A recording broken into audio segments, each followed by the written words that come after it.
Welcome to the Hidden Potential Podcast. I'm your host, Homer Hargrove, and in today's episode, we're going to be talking about the heart and resolve that comes when navigating through tough times in leadership. In this episode, we're going to talk about how to rediscover the reasons in which you started ministry and leadership in the first place. We're going to unpack what it means to bounce back, and we're also going to learn how to build support through community and collaboration. Every single week, we come out with a new episode to be able to help you tap into your hidden potential. We do that by giving you mental and practical tools to be able to help you directly apply what we talked about today in your leadership and organization. Let's go ahead and get started with a big thought, and that is some of the most difficult moments in ministry and leadership is when you feel like you've hit that wall, or you feel like you're not seeing the results or the fruits of the hard work that you've been putting in.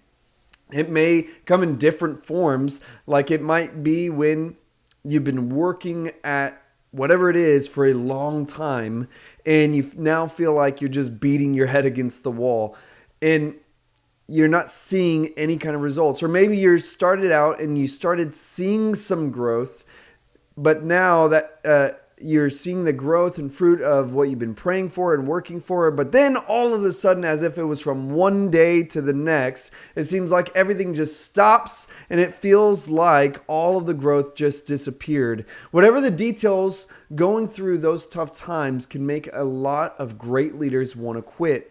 But if you manage to endure this drought, you will see a payoff. And the reason that this topic is so important to talk about is because these times of unexpected famine can ruin the great potential lying inside of your ministry or your organization. And even more so, it can completely wreck your identity as a person, as a leader. Not only can it make you want to quit, even though you are doing a good job, it can also make you feel like just depressed. It can make you fall into a deep depression. And there are too many incredibly sad stories of great leaders who struggle with dark thoughts as far as suicide because of the weight that comes from these kinds of trials. And my heart in this episode is to encourage you in these difficult seasons, but even more so, it's to remind you that your value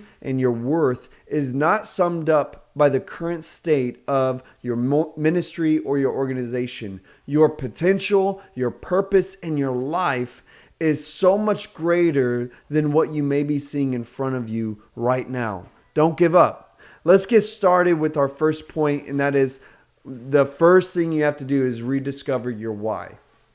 While there are situations in which we feel like we almost fall into leadership, I still to this day believe that I only became a youth pastor because I kept setting up chairs. I just kept showing up long enough to set up chairs, and eventually I outlasted 3 different directors. And I think that they were deep down thinking, well, maybe we'll just try this guy out since he keeps showing up until we find someone more qualified.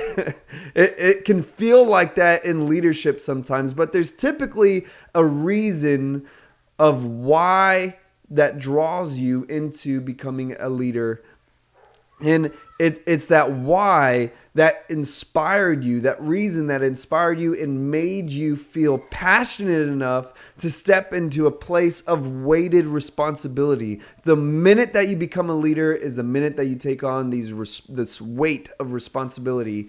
But when we go through these tough times or times of no results, that reason why seems distant, it seems foggy, and it can even feel like it's no longer practical. And when you lose your why, you lose your motivation to keep on going through this storm. And if you want to push through, you have to rediscover that reason why. For me, there's been many times where I've had to rediscover my why, and not just for the main thing I do, which is the church, our church, but there's all these other little paths I've taken where there's been plenty of times where almost like these individual reasons of why am I doing this would come to mind when I was facing those wall moments, those unfruitful seasons. And even for me in recent memory, as many of you know, I do a lot of work in recovery from addiction, from drugs and alcohol and mental trauma. And that space is it needs ministry so much. It can be such a beautiful place to see people's lives change. But given the territory as well, it does not give the same kind of fruitfulness per se that you would imagine from other types of ministry. There'd be these amazing moments where, yes, someone would experience breakthrough, give their life to Christ, all the things that you'd want to see. But then there's a lot of other moments where you might invest in a lot into an individual or a group of people, and they just end up relapsing, or they never come to church, or they just ghost you. And there'd be moments like that to where I remember a specific time where I came to a point where I felt so discouraged. I felt really run down, and I felt like I had been seeing great results, and then all of a sudden it was like no results, as if I had done a horrible job, and that I just didn't realize something I did wrong, and now nothing's working. And it was in a moment like that to where I really had to dig deep down and struggle with the thoughts I was having of giving up this ministry that I felt like I was called to do, but felt too discouraged to keep going. And for me, for this specific moment for me, I felt like God brought to memory the verse in which Jesus says, how much greater it is to love those who can't love you back. It's easy to love those who can love you, but how much greater it is to love those who cannot love you back. And for me, it was like that was what I needed to hear. I felt like it literally rejuvenated my soul, and it put that fire back in my heart. And it took that moment of rediscovering my why. It really rekindled something in me, but it also felt like a new fire altogether. And that's what it has to be for you. It has to do one or the other, if not both. Rekindle what was already there and start that new fire, that new passion that motivates you and drives your soul. Whatever it may be, you can't fake this part. You can't find this. You can't do a cheap version of it. You can't take somebody else's why, because it has to be real for you, or you will just feel the same way of discouragement in a couple months again. You're going to really need to pray about it. You're going to need to meditate about it. You're going to need to really put your focus and your heart and soul into what this is, because it has to become something that you think about throughout the day. It has to become something that keeps you up at night. And once you find that why again, you will know deep down in your heart. It will be clear. You won't have to question, is this my motivation? Is this it? You will know without a doubt. That is the first thing you have to do in order to find the drive of your soul again. Everything will be founded on this. Hey listeners, today I'm reaching out for your support to keep our journey of innovative Christian leadership alive. Every week we dive into territories of faith-based leadership because of the contributions made by people who believe in this mission. Whether you want to help us by becoming a monthly supporter or by submitting a one-time donation, you help fuel our discussions on authentic and practical leadership. Your generosity allows us to help other leaders just like yourself harness their creativity for the greater good of our communities and beyond. As a monthly supporter, you can submit questions and comments to be shared on the show each week, and you'll also get weekly shout-outs on air for being a member. And if you become a super supporter, you will receive a monthly free product from our online store.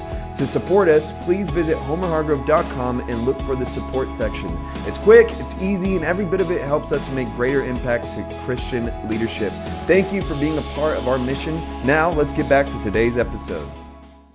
Now, the next thing that you have to do is you have to bounce back. You got to snap out of it. Once you have re-solidified the motivation to your soul in order to keep going, you need to get your mind and body back up to speed. We're 3 parts person, right? Mind, soul, and body. You have to learn how to harness your inner strength and resilience to have more of a bounce back instead of a slow, limping return. This is really key here, because if you go about in a discouraged attitude, you may have your soul right again, you might have that fire, but if you do not bounce back, if you make a slow return, you are gonna just go through the same cycle again. When it comes to your mind, you have to make a practice of shutting down those self-defeating thoughts, because it will slowly re-discourage your spirit. Whether it's learning to practice self-discipline, or making a morning habit of pronouncing self-affirmations,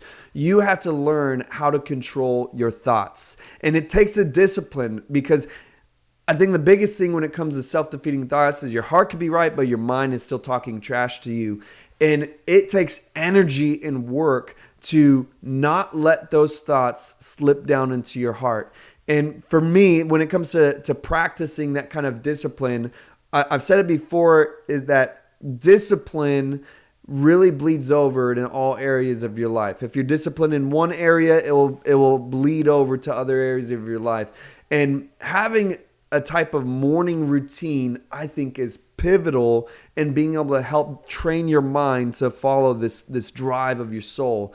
And it will look different for everybody, but for me in this season of my life, I've had all different kinds of seasons, but this current one that I'm in, I have this morning routine where I get up early before all my kids wake up. I make my coffee. That's like number one. I got to make coffee. If you think that coffee is bad, maybe you shouldn't drink it, but I start the day with that, and it helps me wake up and get into the zone of focusing. And I have morning devotion time. I make it a point not to open my phone other than getting like a reference of my Bible readings that day. I don't open my email. I don't open any social media. I just have this moment to have input into my soul, to connect with God, to have this pure moment where my mind is focused. And in that time, I'll have that devotion time. And then after I have that spiritual part, I go into making a discipline in my mind. And lucky for me, my wife, she's so amazing. She got me for Christmas this cold plunge tank. And I got to tell you, it is incredibly increased my level of mental discipline. I've been able to get it down to like 39 degrees, and I've been doing this every morning, and it is like totally given me a powerful step in practicing mental discipline. And just doing that practice, I'll do that cold plunge, and then I'll directly go on a run and do this like really quick, not like a full workout routine, but just a simple practice. It's not as much as me doing it for like health reasons, but doing it to train my body and mind to do things that it doesn't want to do. Because when it comes to discouragement, your body and mind will almost want to be discouraged, and you have to train it to go against the grain. Whether it's doing something like that intense for you, or making a practice where the first thing you do when you get up is you have 10 self-affirmations over yourself to remind yourself of who you really are, and casting down those negative thought cycles. Y'all feel what I'm saying? And once you've started the motion of your soul and your mind, next is for your actions to follow. And I find that many people somewhat throw up their hands from certain details or initiatives in their work or their organization because you get tired of being disappointed. It's like you've settled it in your mind and your soul that you're going to keep at it, that you're going to get back in there, but you wouldn't know it from the type of performance you're giving in your work. You're in a sense become slacking in what you're doing because you're not wanting to give too much because you're afraid of being disappointed again. And you have to really take that out of your subconscious and go to God with a full effort, mind, and heart, because and don't excuse yourself. You can't excuse yourself by saying, well, I guess I'm going to just give it to God, and I'm going to just give it to God. I'm not going to do any more than what I've already done. I'm just going to give it to God and throw my hands up. That is a cop-out. And while, yes, we're relying on God, you still have to do your part. We're still on this earth. We're not in heaven yet. God has made us stewards. So don't let go of the wheel to the ship that God has entrusted you with. You grab back onto the wheel and go full back into your heart, your soul, your mind, and your body, and your actions to really get back into the game and have a bounce back moment. Don't just go back to doing what you were already doing, but try to have an analysis of what more can you do, what details can you change to make what you're already doing even better, and have that bounce back. Remember, we're not limping back, we're bouncing back. And finally, the last thing you should do is to build supportive networks. Once you've put all these things back into motion, you should establish some safety nets as you learn to both collaborate and diversify your efforts. When you make yourself a lone wolf in ministry, every loss and every slow period feels personal. But when you connect yourself with other people, with other leaders like yourself, you're able to feed off of their encouragement. You're able to feed off of their ideas and even their resolve. And you also position yourself to be able to be creative in opportunities that could involve other groups, to do things that you normally wouldn't be able to do on your own.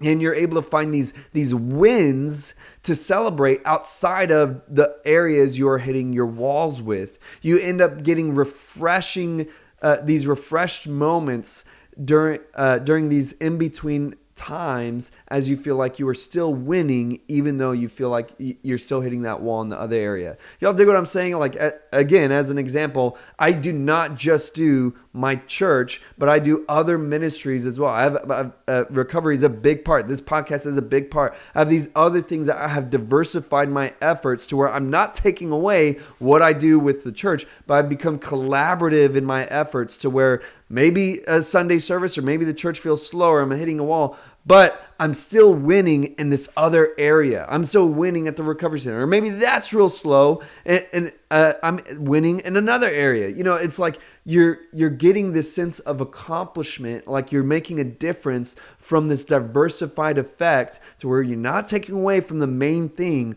but you're doing other things as well that help, that are collaborative efforts. And in saying all of this, you should really find someone that can act as a mentor to be able to help you, someone that you can confide in, someone that can pray with you, because when you need someone that can share their own stories of drought, to know that you're not the only one and that they can encourage you with their other side moments. And at the end of the day, you just shouldn't be alone on this. You should not be alone in ministry. So whether it's finding a mentor, whether it's being collaborative in these other initiatives, or just finding community, all that I'm saying within this is that you need supportive networks around you to encourage you to help you stand during these difficult times.